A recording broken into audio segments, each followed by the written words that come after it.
much, Stephen. I would like to thank Professor Yuk and the organizing committee for a privilege to be here. Always nice to come to Hanoi. My talk is a little bit controversial, I would think, and I would like to propose that in our belief and our practice in the last 10 or so years, we believe that in acute subacute type B dissection, if we need to treat the entry tear, we cover it, and we don't need to do too much. And I try to convince you that is that the case to go. So no disclosure. Usually, this is our standard approach: is that if we have acute type B dissection, we would like, and we have to treat the patients.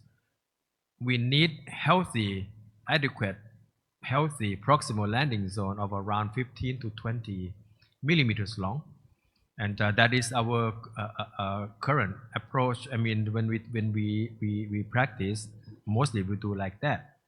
The problem is sometimes there will be some retrograde IMH or some like this, so the retrograde false lumen extend up to the left subclavian artery. And our understanding of this disease is that this is the disease segment, so we have to cover this part too. So we have to go beyond this 15 to 20 millimeters of ceiling. That means that we will cover more. Now we'll go to zone 1 or zone 0. And that is quite common practice, at least in our country. And I believe here in Vietnam also do like this, to go to zone 0, zone 1. For that, if we do the hybrid procedure, it will be a very extensive procedure for the patient. And I believe that we are doing too much, I guess, because it will increase risk of complications. So I try to look at the literatures and look at our experience of treating this using only standard procedure plus hybrid. I do not include that complex. Like this morning, Professor Cheng, Professor Chu mentioned that branch device just yet, but I think when we incorporate the branch device come in, we will get even better choice for the treatment. So, if we have acute type B dissection with retrograde IMH of false lumen into the arch, just doing at zone 3, deploy the stent distal to left subclavian artery, or some cases maybe extend max to zone 2, distal to left common carotid artery, should be enough. And I try to convince that will be the case. This is the first study that we ran into this study and got our attention is a study from the IRAD. The IRAD is the international, mostly Europe, US, but it's a registry, not randomized controlled trial. They look at the registry number, only 67 cases that had some retrograde dissection, IMH or false lumen. They call retrograde arch extension, either IMH or false lumen into the arch. But they treat just zone 3.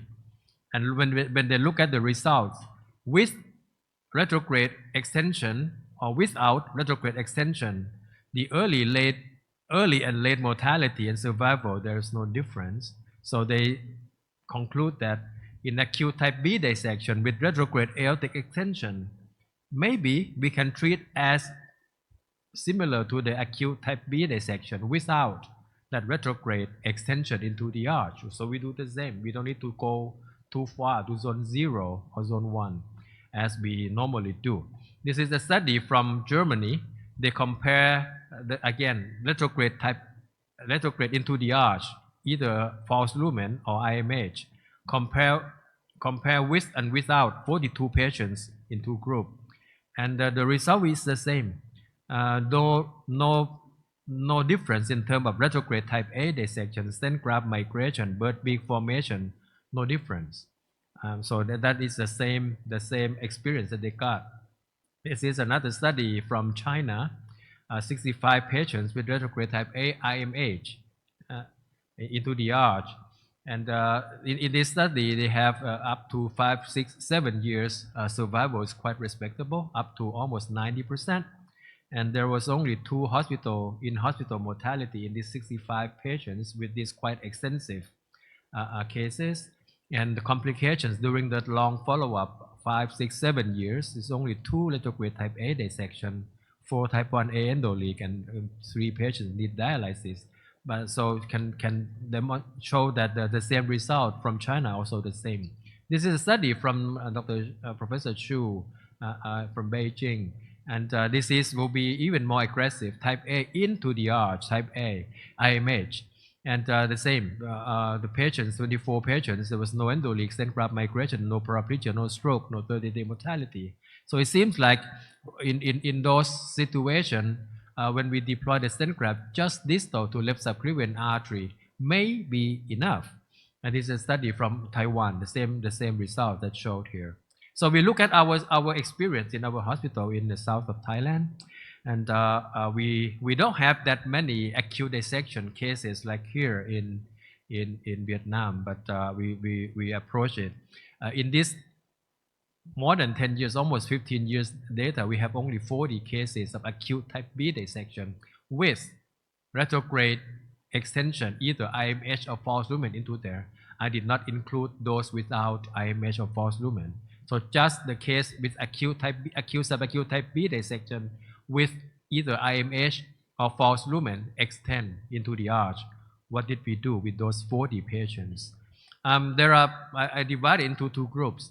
One with the 22 cases with only IMH extend to the arch, distal arch mostly. In those cases, 22 cases, most of the cases we land the stent graft just as distal to the left subclavian artery, zone 3. And a few patients, we cover left subclavian artery, so we go to zone 2. We never went to zone 1 or zone 0 at all. So either mostly IMH, zone 3, some zone 2. But if the patient had the retrograde false lumen like this into the distal arch, mostly we will cover left subclavian artery about 50%, and the some patient we just land the stent graft right at the left subclavian artery, so-called disease segment. And I'll share with you a few cases what we do around these 4 options.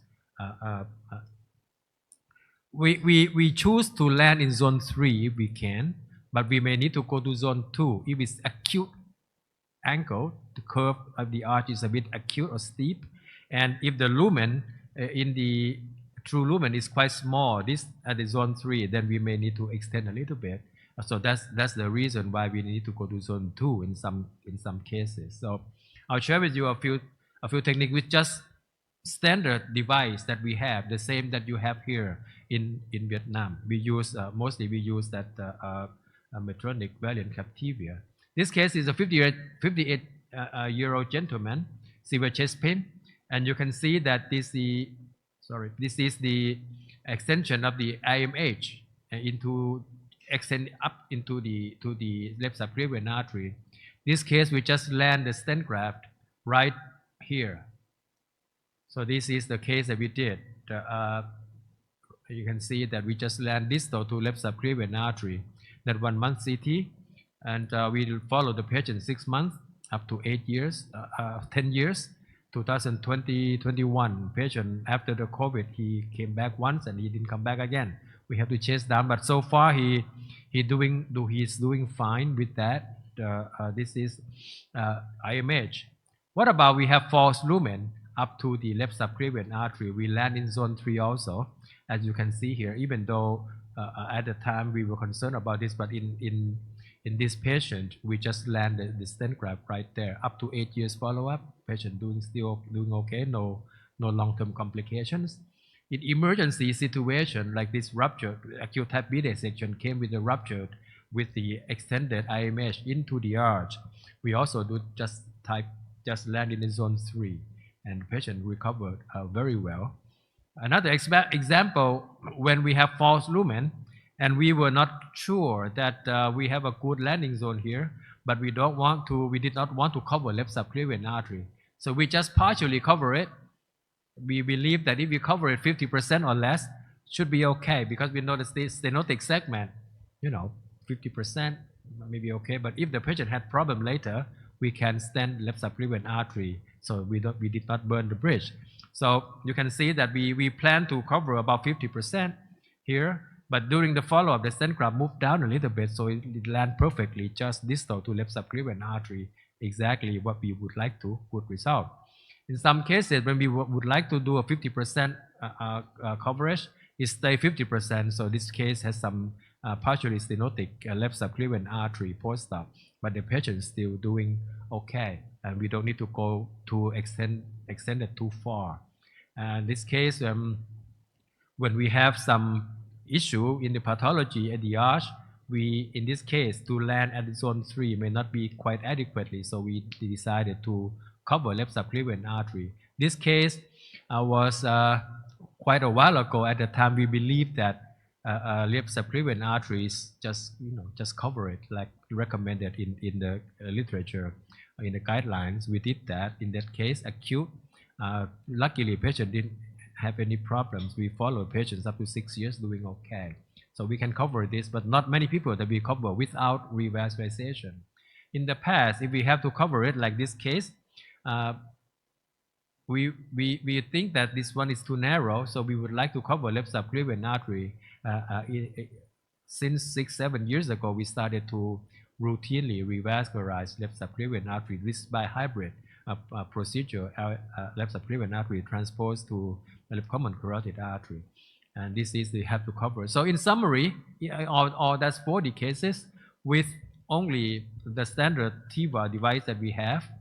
We believe that if we have retrograde IMH or false lumen to the arch, left subclavian artery, most of them, we don't need to go too far. We just make sure that we have 15 millimeters proximal to the entry tear. IMH and false lumen is not that important. If we don't oversizing, we do not oversize the stent graft at all. So 0%. Or maybe to 5%, 1 millimeter, 29 we use 30, 23 we use 34. That would be less than 5%. So 0 to 5% oversizing, less movement. And we believe that most of the time we deployed it, IMH, we deployed it left distal to the left subclavian artery. It's okay, no problem. Even with the false lumen into the arch, we still can deploy it distal, but if we're not sure, we can go to zone 2. And that is, I did not include the single branch device that we are currently now have available. In Thailand, we have only caster though, and then some PMAC, and I don't try not to promote PMAC. I think it's a bit dangerous to do PMAC. If everybody does it, should be some center only to do that. So in our experience, we have 0 strokes so far. 1 in hospital mortality paraplegia. That's in the ruptured case. And we had 2 retrograde type A dissection. I'll show with you that 2 retrograde type A dissection did not relate to this procedure at all. It's our fault. And follow-up median 32 months. Have a favorable aortic remodeling. I did not include this is from this morning. They don't include that 1 branch device, which I'm sure that you will have available here so far very soon, maybe from China, but we don't have it from Cook that Professor Cheng mentioned. We have from Castor. If we have this, then we may not need to have hybrid procedure at all, either zone 3 or zone 2. We had 2 retrograde type A dissection in this cohort. One is our mistake because of the emergent situation. Our colleague used a stent graft that is too big. When we look back, it's over 20% oversizing. 1 year later, patient developed retrograde type A, device too big. And that's the lesson that we learned in the early beginning. Another case that we had retrograde type A was because of us. During the procedure, we lost the wire. So my colleague just put it back. And when we put it back, you can see that the wire went in very bad position, and that caused retrograde type A dissection there, not related to the landing zone that we have so far. So that's we have to fix it. So in conclusions, Mr. Chairman, ladies and gentlemen, we try to propose that we believe in acute type B dissection. Most of those who have retrograde image or false lumen into the arch. As long as the entry tear is in distal to left subclavian artery, we land the stent graft in zone 3 or max zone 2. Coverage just left subclavian artery should be adequate. And careful device selection, and nowadays we have quite a bit of choice to do. We can do either in zone 2, we can do either bypass hybrid, or we can use a single branch device, should be enough. Thank you very much for your attention.